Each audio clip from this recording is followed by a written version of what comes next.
예수님의 직분이 세 가지라고 했습니다. 왕, 제사장, 선지자. 그 세 가지 직분이 있는데 그 중에서 제사장 직분이 가장 중요합니다. 왜 그럴까요? 주님이 우리를 위해서 죽으셨기 때문에. 우리를 대신해서 죽으시면서 우리의 죄를 용서하는 길을 만들어냈기 때문에 제사장 직분이 가장 중요합니다. 오늘 이제 지난 시간까지 예수님이 십자가에 박혀 죽기 전까지 자기를 준비하시고 또 자기 몸을 제물로 바치신 것을 보았습니다.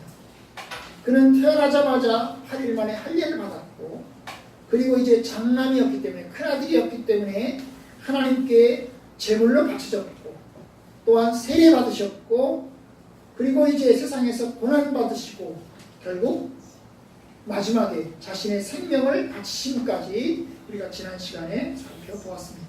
오늘은 이제 그 이후부터 볼 것인데요. 원래 이게 제가 주보의 순서에 185번부터라고 이제 되어 있는데 183번하고 184번을 이제 건너뛰려고 합니다. 왜냐하면 이게 요리문답이 지금부터 400년 전에 만들어진 것인데 제가 영어 실력도 짧고 그 다음에 내용도 약간 이제 고어처로 된 것이라서 번역하기가 좀 어려운 부분이 있었습니다. 예를 들면 이런 거예요. 그리스도께서 그의 죽으심을 통해서 빨가벗겨진 술한자가 아니었느냐. 이 빨가벗겨진 술한자라는 게 하는 게 제가 이해를 잘 못하겠어요. 그래서 넘어가 버렸어요. 근데 내용의 골자는 이러합니다. 예수님은 인성과 신성을 같이 가지고 계신 분이었죠. 그런데 예수님이 십자가에 박혀 죽으실 때 인성도 죽었고 신성도 죽었냐고 그런 내용입니다. 여러분 사람이 죽으면 우리 인성 예수님의 육체를 가졌잖아요. 육체를 가졌는데 육체 인간으로서는 죽으셨죠. 그죠? 인간으로서는 죽으셨습니다. 그러면 하나님으로서는 죽으셨겠을까? 어떻게 생각하십니까? 하나님으로서 죽으셨을까? 예수님은 하나님이시기도 하고 사람이기도 한데 하나님으로서도 죽으셨을까? 하나님이 죽습니까? 하나님이 죽습니까? 하나님 죽지 않잖아요. 그럼요. 이제 최근에 독일의 신학자인 몰트만이라는 사람이 있습니다. 이 몰트만이라는 사람이 책 제목을 뭐라고 책 제목을 썼냐면 이렇게 썼어요. 십자가에 달리신 하나님. 이 몰트만의 내용은 예수님이 하나님이신데 그 하나님도 죽었다고 해요. 하나님도 죽었다. 이게 이제 골자겠죠. 그죠? 골자겠죠. 근데 몰트만은 우리와 같은 결에 있는 신학자가 아닙니다. 좀 달라요. 다른 사람. 그러니까 이게 좀 어려운 거예요. 예수님이 신성과 인성을 가졌는데 인성이 죽었습니다. 확실히 죽었어요. 그러면 인간으로서는 죽었어요. 그럼 하나님으로서도 죽으셨을까? 이 부분에 대해서 이제 요리문답이 183번하고 184번이 내용이 있는 거예요. 신성은 죽진 않았을 거예요. 그럼 신성은 하나님께 드려지지 않았을까? 하나님께는 드려졌습니다. 드려졌어요. 그래요. 그래서 제가 번역하기가 좀 어려워서 그리고 그 부분은 이제 성경이 명확치 않기 때문에 조금 건너뛰기를 원했어요. 이제 185번부터 보겠습니다. 185번이 있습니다. 제가 먼저 읽습니다. 그리스도는 왜 십자가에서 죽으셨는가? 저주받은 죽음이기 때문이다. 그의 우리를 위해 저주를 받으셨다. 네, 자 예수님이 왜 죽었냐? 특별히 왜 십자가에서 죽었냐 이겁니다. 왜 죽었느냐? 아니 왜 십자가에서 죽었느냐? 왜 십자가에서 죽었느냐? 하필이면 십자가냐 그 말이에요. 바로 그것은 저주받은 죽음이기 때문이다. 저주받은 죽음이다. 여러분 십자가에서 죽는 죽음은 유대인들에게도 저주받은 죽음이고 로마 사람들에게도 저주받은 죽음입니다. 유대인들에게 있어서는 왜 저주받은 죽음일까요? 하나님의 심판을 받아서 죽음을 당하는 사람들 중에서 가장 저주받은 사람이 나무에 매달려 죽는 사람입니다. 일반적으로 우리는 여러분 모든 일반적으로 우리는 어떻게 합니까? 태어나서 80세, 90세 잠수하다가 죽으면 복되자고 하잖아요. 호상이라고 하잖아요.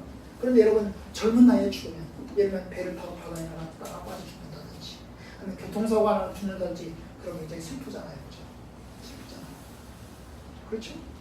그런데 여러분 나무에 매달려 죽는 생각해 보십시오. 일반적인 죽음은 땅에서 죽습니다.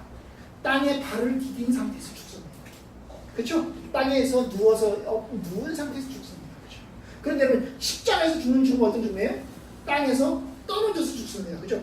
나무에 매달려서 땅에서 떨어져서 발을 땅에 딛지 못하고 떨어진 상태에서 나무에 매달려가지고 죽습니다. 그러니까 참 이게 저주받은 죽음입니다. 그 왜 땅에서 떨어져서 죽일까요? 땅에서 죽이지 않고 왜 땅에서 떨어져 죽을까봐 죽일까요? 여러분 그 죄가 땅을 더럽힐까봐, 그 죄가 땅을 더럽히기 때문에 그 사람의 피가 땅을 더럽히지 않도록 하기 위해서 들려서 나무에서 매달려서 죽이는 거예요. 이게 저주받은 거죠. 로마 사람들에게 마찬가지예요. 로마 사람들에게도 사람을 십자가에 매달려 죽이는 것은 저주받은 죽이에요. 여러분 어떤 사람들을 죽였습니까? 가장 극형의 것입니다. 가장 극형, 가장 오랫동안 고통을 받으면서 죽게 한 것입니다. 여러분 총 쏴가지고 죽인다든지 아니면 모가지를 쳐가지고 교수형으로 죽인다든지 그건 금방 끝납니다. 그런데 여러분 십자가형이라고 하는 것은 뭡니까? 서서히 아주 진액을 말려서 죽이는 것입니다. 그리고 모든 사람들이 다 보는 거죠. 지나가면서 다 보는 것입니다. 나무에 매달려서 죽는 거기 때문에 지나가는 사람들마다 다 보는 것입니다. 옷을 제대로 입혀서 죽입니까? 아닙니다. 빨갛게 죽입니다. 예수님 십자가에 죽으실 때 옷 입고 죽으셨나요? 옷 입고 죽으셨나요? 아닙니다. 다 벗겨서 죽였습니다. 아마 팬티는 어떨지 모르겠어요. 그 당시 안 봤을 거죠. 예수님의 옷을 다 나눠왔습니다. 다 나눠가지고. 그러니까 얼마나 수치스러운 죽음입니까? 그죠? 얼마나 수치스러운 죽음. 바로 그런 것입니다. 저주받은 죽음입니다. 나무 십자가에 매달려 죽이는 죽음이라는 것이 저주받은 죽음이라고 합니다. 그리스도는 저주받은 죄인들인 우리를 위해서 저주를 받으셨다. 저주를 받으셨다. 이게 이제 하나님 말씀. 갈라디아서 3장 오늘 13절 14절 읽었는데요. 13절 봅시다. 그리스도께서 우리를 위하여 저주를 받은 바 되사. 저주를 받았습니다. 그런데 이 저주가 어떤 우리가 받아야 될 저주를 대신 받으신 것입니다. 율법의 저주에서 우리를 속량하셨습니다. 율법의 저주라고 뭡니까? 율법을 지키지 않는 자들이 받아야 되는 저주입니다. 율법을 다 지키지 못한 사람들이 받아야 되는 저주를 우리가 받을 저주잖아요. 우리가 받을 저주잖아요. 그런데 이 저주에서 결국 우리를 속량, 구원하셨다. 기록된 바 나무에 달린 자마다 저주 아래에 있는 자라 하였으나 결국 예수님이 저주받은 자로 십자가에 못 박혀 죽으신 것입니다. 그러니까 십자가예요. 가장 저주받은 죽음, 가장 잔인하고 가장 최악의 죽음, 십자가의 죽음. 우리를 위해서 주님이 받으신 것입니다. 186번 그리스도께서 교수형에 처해지는 의식적인 저주 외에, 남의 매달려 죽이는 거니까요. 의식적인 저주 외에 다른 저주는 없는가? 율법을 어긴 것 때문에 선택받은 자들에게 주어졌다. 네, 아까 얘기했습니다. 우리가 받아야 될 율법을 어겼어요. 우리 얘기한 겁니다. 우리가 율법을 어긴 것 때문에 선택받은 자들, 바로 우리가 받아야 되는 저주를 예수님께서 그 저주를 받으시다. 참 불행한 거죠. 예수님께서 받아야 될 우리가 받을 저주, 주님께서 다 받으셨다는 것입니다. 자, 그 다음 문제 187번 그리스도가 죽어야 할 필요가 있는가? 그리스도는 우리를 반드시 죽어야 한다. 하나님은 채무를 아무것도 아닌 것처럼 용서하지 않는다. 그리스도는 우리에게 복을 주시려고 십자가를 줬다. 네, 그리스도가 꼭 죽어야 됩니다. 그리스도가 꼭 죽어야 됩니다. 그 말입니다. 여기서 포커스는 그리스도입니다. 그리스도가 꼭 죽어야 될 필요가 있느냐?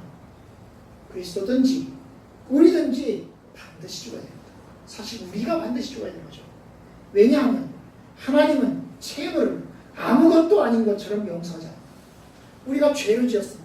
하나님이 그냥 넘어가지 않습니다. 그냥 넘어가지 않아요. 제가 요새 이제 포청천을 보고 있습니다. 포청천은 90년대에 우리나라에 유행했던 드라마죠. 근데 90년대 유행할 때 그 포청천은 굉장히 인기가 있었어요. 주로 뭐였어요? 공정하게 재판을 해요. 공정하게. 그런데 요새 이제 포청천을 이제 보고 있는데 얼마나 공정하냐면 자기 조카한테도 피도 눈물도 없는 거야. 왕한테도 피도 눈물도 없는 거야. 왕 봐주자고 이야기하는데 안 봐줘요. 자기 조카 결국 죽였대. 결국 죽여. 다른 사람 죽이기 위해서, 이 사람을 잡기 위해서 자기 조카를 죽여. 왜냐하면 자기 조카를 안 죽이면 이 사람도 살려야 된다는 거야. 서로 살려주자고 요구합니다. 그러니까 그 옆에 있는 사람들이 포청천이 당신은 정말 잔인한 사람이야. 정말 잔인한 사람이야. 그런 얘기를 합니다. 여러분, 하나님이 그렇습니다. 하나님 피도 눈물도 없습니다. 얄짤없습니다. 아주 공정합니다. 죄에 대하여는 철저하십니다. 그러면 심판을 반드시 받을 수밖에 없어요. 우리가 죽든지 그리스도가 죽든지 반드시 죽어야 되는 것입니다. 바로 그거예요. 채무를 아무것도 아닌 것처럼 그냥 넘어가지 않다.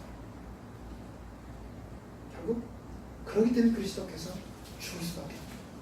우리가 안 되니까, 우리 힘으로 안 되니까 주님께서 반드시 죽으셔야 되는 것입니다.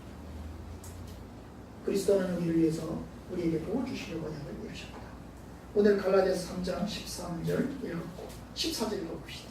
다 같이 읽어봅시다. 갈라디아서 3장 14절 다 같이 시작. 이는 그리스도 예수 안에서 아브라함의 복이 이방인에게 미치게 하고 또 우리로 하여금 믿음으로 말미암아 성령의 약속을 받게 하려 합니다. 여기 보시면 주님이 십자가에 죽을 이유가 있어요. 왜요? 아브라함의 복이 이방인에게 미치게 하고, 아브라함의 복이 뭡니까? 생명의 복입니다. 아브라함의 복이 뭡니까? 땅의 복입니다. 생명의 복이요 땅의 복인 것입니다. 그런데 그 복이 우리에게, 이방인들에게 주어지도록 하기 위해서 주님이 죽으신 것입니다. 또한 믿음으로 말미암아 성령의 약속을 받게 하리라. 이 성령의 약속이라고 하는 것은 우리가 믿음으로 하나님의 자녀가 돼서 하나님의 나라를 땅으로, 하나님의 나라를 누려받는 것입니다. 바로 그 약속을 이루기도록 하기 위해서 주님이 십자가에 우리를 대신해서 꼭 죽어야 하는 것입니다. 우리를 대신해서 주님이 꼭 죽어야 되는 그러한 필요가 있으셨던 것입니다. 188번. 전혀 죄를 지은 적이 없는 그리스도를 죽게 하는 것이 의로움인가? 그리스도가 우리를 위해 죽으심으로 자신을 살리셨고 아버지는 보증으로를 받으셨다. 네. 아니 예수가 죄를 지은 적이 없잖아요. 그리스도가 죄를 지은 적이 없는데 그리스도를 죽게 하셨다는 거예요. 그죠? 그럼 그게 의로움이냐는 거예요. 하나님이 의로움이냐는 거예요. 하나님이 의로움이냐? 바로 그거에 대한 질문인 거죠. 그렇다. 그리스도가 우리를 위해서 보증으로서 빚을 졌는데 그 빚진 사람의 보증인으로서 결국 자기를 치른 거예요. 바치셨고 아버지는 보증으로서 그를 받았다. 결국 예수님은 우리의 보증이에요. 대신 주신 거. 대신 지원해 오신 것입니다. 자, 그 다음 질문 봅시다. 그리스도가 우리들처럼 평범한 인간의 본성을 가진 것은 인류를 위해 죽은 구세주가 아니라고 할 수 있지 않을까? 아니다. 하나님의 선한 기쁨 안에 있는 그리스도의 방법 행위는 우리 구원의 초석이 된다. 네. 여기서 이제 질문이 아마 이런 것 같아요. 그리스도가 인성을 가지지 않았냐? 근데 그 인성이라는 것이 우리하고 똑같은 인성이 아니냐? 그러면 그 예수님이 우리를 위해서 똑같은 인성을 가졌다고 한다면 할 수 있느냐? 그 얘기 거짓말이죠. 예수가 우리하고 똑같은 인성을 가졌다면 예수가 죽은 것이 어떻게 우리의 구세주가 될 수 있느냐? 근데 여러분, 성경에서 예수님이 인성을 가졌지만 우리하고 다른 점이 있어요. 똑같은 인성을 가졌습니다. 주님도 피곤해하고, 주님도 졸고, 주님도 배고프고, 주님도 목마르고, 주님도 아프고, 상처가 나고 죽습니다. 우리하고 똑같습니다. 다른 점이 하나 있어요. 딱 한 가지. 인성을 가지셨긴 인성을 가지셨을 때 다른 점이 하나가 있어요. 죄가 없다는 거예요. 주님은 죄가 없다. 그렇죠? 바로 이 죄가 없다는 사실이 우리의 구세주가 될 수가 있습니다. 인성을 가졌어요. 우리하고 똑같은 인성을 가졌기 때문에 그는 어쩌면 다른 사람의 죄를 대신할 수 있는 구세주가 될 수 있지만 그가 죄가 없으시기 때문에 또한 우리의 구세주가 될 수 있습니다. 바로 이것이 주님의 담보행위죠.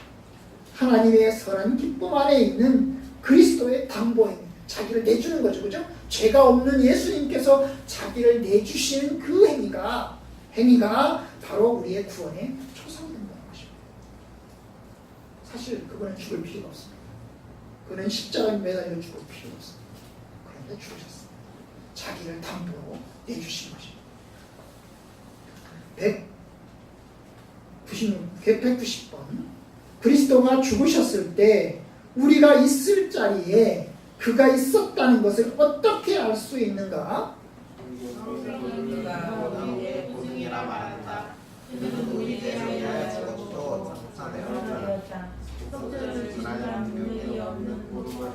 우리를 위해 주께서 속전을 지불했음을 성경이 증언한다. 이게 이제 예수가 우리 위해서 죽었다는 걸 어떻게 알 수 있냐 그 말이에요. 예수가 우리의 구세주라고 그러는데 어떻게 예수가 우리 대신 죽었다. 우리 자리에 우리가 죽어야 할 그 자리에 예수가 있는지 없는지, 예수가 죽었는지 안 죽었는지 그걸 어떻게 아냐? 어떻게 아냐? 바로 성경을 통해서 안다. 성경을 통해서. 여기서 포커스는 성경이겠죠, 그죠? 성경을 통해서 안다. 성경이 그가 우리의 보증이라고 말하고 그가 우리 죄를 위하여 죽었고 장사됐다. 속전을 지불할 능력이 없는 포로 같은 우리를 위해서 주께서 속전을 지불했음을 성경이 증언한다. 그래서 성경을 통해서. 그러니까 여러분 예수가 우리를 대신해서 죽은 걸 어떻게 알아요? 성경을 통해서 아는 거예요. 성경을 통해서. 성경이 아니고서는 예수가 우리를 대신해서 죽었다는 것을 우리가 알 수 없어요. 근데 여러분 생각해 보십시오. 이 세상에 어떤 종교가 대신 죽었다는 종교가 있습니까? 없습니다. 불교의 석가모니가 우리를 대신해서 죽었습니까? 아니죠. 그런 거 가르치지 않습니다. 그죠? 대신 죽었다는 거 가르치지 않습니다.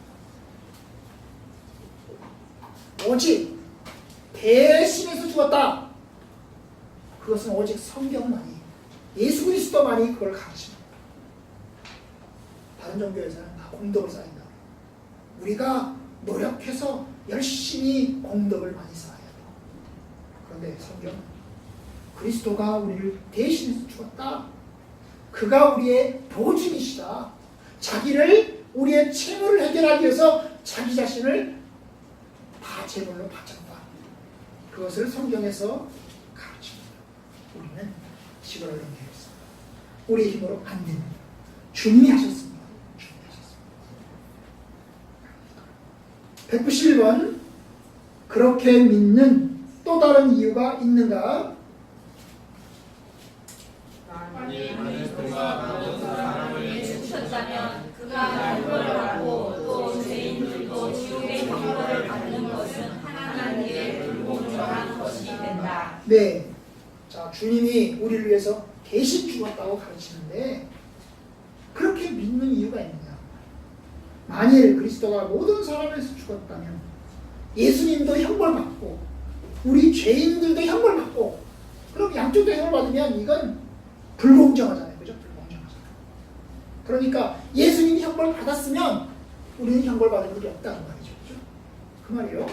예수님도 형벌받고 십자가에 죽고 우리도 지옥의 고통을 경험한다면 결국 예수님이 형벌 받은 거, 십자가에 죽으신 것이 너무나 불공정하다는 거죠. 그죠? 한 사람이 대신 처리했으면 한 사람 봐줘야 될 거 아니에요. 그런데 바로 그 점을 이야기하는 거예요. 예수님, 그가 형벌 받고 예수님이 십자가에 죽고 또 죄인들, 우리들도 지옥의 형벌을 받는 것은 하나님께 매우 불공정하다.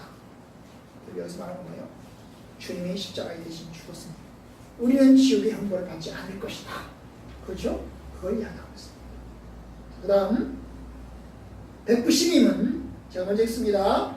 그러나 우리가 우리 자리에 그리스도를 설하고 위임한 적이 있는가?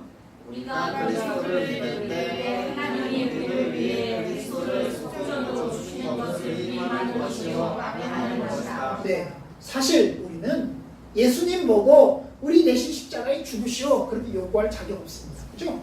우리 그냥 죽으면 죽어야 되는 거예요. 예수님이 십자가에 박혀 죽는 것은 우리의 요구 때문에 죽은 게 아닙니다.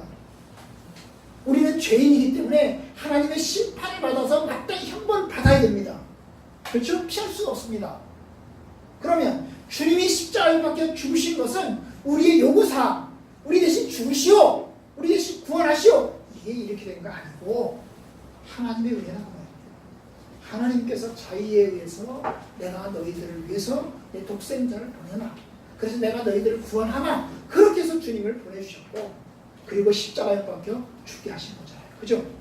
우리는 위임한 적이 없어요. 우리 예수님 우리 자리에 서십시오. 위임한 적이 없어요. 그럼 우리는 어떻게 그걸 받아들이냐? 어떻게 받아들일까? 우리가 그리스도를 믿을 때 우리를 위해 그리스도를 속전으로 주시는 것을 그때 위임하는 것이고, 우리가 믿을 때 위임하는 것이고, 그 다음에 아멘하는 것이다. 결국 하나님이 우리에게 이 그리스도를 보내셔 십자가에 죽게 하셨고, 우리는 그리스도를 받아들임으로, 믿음으로, 예수님을 믿음으로, 십자가에 박혀 죽으신 주님을 믿음으로 우리가 우리 자리에 서는 것을, 그죠? 위임하는 것이다 말입니다. 자, 그래서 우리가 193번 제가 있습니다. 그리스도께서 우리를 위해 죽으셨다면 우리는 왜 죽어야 하는가? 우리는 사망이 주는 죄로부터 구원받았고 죽음에서 구원받는 것은 악으로부터 구원받는 것보다 못하지 않는다. 네, 자 여기 보면 그러면 예수가 죽었는데, 우리를 대신 죽었는데 그래도 우리는 왜 죽냐? 우리는 그럼 죽지 말아야 되는 거 아니냐? 그 말이죠, 그죠? 예수가 죽었는데 우리는 왜 죽냐? 그 얘기입니다. 바로 이에 대하여 말하기를, 우리는 사망이 쏘는 죄로부터 구원받았고, 죄로부터 구원받았고, 아직 죽음으로부터는 아직 구원받은 게 아니라는 것이죠. 죄로부터 구원받았고, 죽음이라고 하는 것은, 마지막 죽음이라고 하는 것은 어떻게 합니까? 마지막 죽음이라고 하는 것은 이제 한 번 거치면서 완전한 죽음으로부터 구원을 받을 것입니다. 바로 그 이야기인 것입니다. 우리는 사망이 쏘는 죄로부터 구원받았고, 죽음으로부터 구원받는 것은 악으로 구원받는 것부터, 이 악으로라는 게 이 죄로부터죠. 악으로부터 구원받는 것보다 못하지 않다. 다시 말하면, 조금 뒤집어서 말하면 결국 죽음으로부터 구원받고, 죄로부터 구원받고, 죽음으로부터도 구원을 받을 것이다. 그 이야기를 하는 것입니다. 그 얘기는 악으로부터 구원받는 것보다 못하지 않다. 그 말은 결국 죽음으로부터도 구원을 받는다. 못하지 않으니까. 응? 이제 그 얘기입니다. 그러니까 우리에게는 두 가지. 죄로부터의 구원이 있고 죽음으로부터의 구원이 있는 것입니다. 194번 마지막 질문. 그리스도의 죽음의 열매는 무엇인가? 하나님의 권위와 율법을 우리에게는 사제와 영생을 얻게 하셨다. 네, 그리스도가 죽었는데 그 죽음에 생긴 그 결과물, 열매가 무엇이냐? 그는 하나님의 공의와 율법을 만족시켰고, 그리고 또한 우리에게는 사제와 영생을 얻게 하셨다. 하나님의 요구사항을 예수님은 다 충족시키고, 하나님의 요구사항이 뭐예요? 죄를 지은 사람은 죽어야 된다. 심판받아야 된다. 그런 예수님께서 심판받고, 하나도 빠짐없이 율법을 다 지키는 거죠. 예수님의 십자가의 죽으심의 율법은 다 완성이 되고, 그리고 또한 우리에게는 죄 용서, 사죄와 영생을 얻게 하셨다. 이제 마지막 말씀 골로새서 봅니다. 1장 13절 14절 봅시다. 1장 13절 14절 다 같이 읽어봅시다. 시작. 그가 우리를 흑암의 권세에서 건져내사 그의 사랑의 아들의 나라로 옮기셨으니 그 아들 안에서 우리가 속량 곧 죄사함을 받았도다. 하나님의 구원을 말씀하고 있는 거죠. 하나님께서 우리를 흑암의 권세에서 건져냈습니다. 예수 믿지 않으면, 하나님의 은혜가 아니면 여전히 우리는 흑암의 권세 아래 놓여 있을 수밖에 없습니다. 흑암의 권세가 뭡니까? 죄의 권세죠. 죄를 따라서 살아갈 수밖에 없고 죄의 멸망을 받을 수밖에 없는 것입니다. 그런데 하나님께서 흑암의 권세에서 우리를 건져내서 뭐예요? 그리스도의 나라로, 하늘나라로, 구원의 나라로 우리를 옮기십니다. 영생으로 옮기십니다. 결국 우리는 그 아들 안에서, 예수 그리스도 안에서 우리가 속량 곧 죄사함을 받습니다. 이게 주님의 십자가의 죽으심의 결과입니다. 얼마나 감사합니까? 얼마나 놀랍습니까? 이 약속이 우리에게 사실 다 완전히 성취된 게 아니에요. 지금 우리에게 약속이 주어졌습니다. 아직 완전히 그건 아니죠. 이 땅에서 우리가 예수를 믿으면서 하늘나라의 약속을 받았어요. 그죠? 하늘나라의 약속을 받았어요. 영생의 약속을 받았어요. 그러나 아직 이것이 완전히 성취된 것은 아닙니다. 이 약속이 성취되는 날이 언제일까요? 바로 우리가 죽는 날입니다. 우리가 이 약속이 성취되는 날을 기다립니다. 예수님이 다시 오시는 날 우리 약속이 다 성취가 될 것입니다. 우리는 이 날을 바라보는 겁니다. 우리는 이미 구원받았고 또 앞으로 완전한 구원에 이를 것입니다. 그러니까 여러분, 믿음을 가진 사람들은 그 소망을 가지고 삽니다. 오늘 죽어도 하늘나라에 들어간다. 오늘 죽어도 우리는 구원에 이른다. 그렇죠? 그러니까 사실 예수 믿는 사람들에게는 그렇게 슬픈 게 아니에요. 성경에서 말합니다. 다른 사람들처럼 슬퍼하지 마. 어디 있어요? 데살로니가 전서에서. 다른 사람들처럼 슬퍼하지 마. 다른 사람들은 소망이 없기 때문에 슬퍼할 수밖에 없지만 우리는 다른 사람들의 그 소망 없음과 같지 아니하고 우리는 소망을 가지고 있기 때문에 그렇게 슬퍼할 것이 아니라 이해합니다. 믿습니까? 아멘. 그렇잖아요. 그래서 다 끝나버린 거죠. 세상이 다 끝나버린 것처럼 진짜 말하고 세상이 다 끝나버린 것이라면, 그리고 그것이 지옥의 형벌로 이어지는 것이라면 진짜로 슬퍼야 됩니다. 죽은 것 때문에 슬퍼야 되고 지옥 가는 것 때문에 슬퍼야 됩니다. 그런데 여러분, 신자의 죽음은 하나님 나라에서 안식하는 거예요. 그렇잖아요? 신자가 죽는 것은 하나님의 축복을 받는 것입니다. 하나님 나라의 안식에 들어가는 거예요. 이 땅의 수고와 고난을 그치고 하나님의 안식을 차지하는 것입니다. 그러니까 그렇게 슬퍼할 게 아닙니다. 오히려 예수 믿지 못하고 죽습니다. 그것이 슬픈 일이에요. 하나님을 알지 못하고 죽는 것이 슬픈 일이에요. 영벌의 저주에 들어간 것이 더 슬픈 일입니다. 그러니까 우리가 사람이 죽는 것을, 특별히 신자의 죽는 것을 그렇게 슬퍼할 것이 아닙니다. 어떤 사람들이 이제 욕합니다.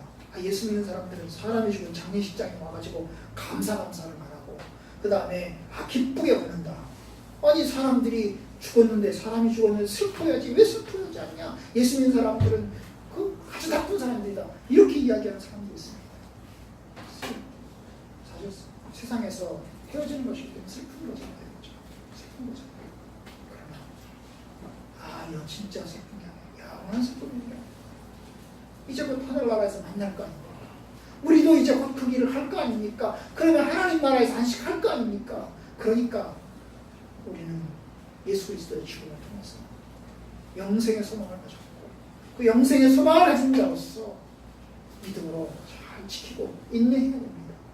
그래서 하나님의 구원에 다 차려줄 줄로 믿습니다.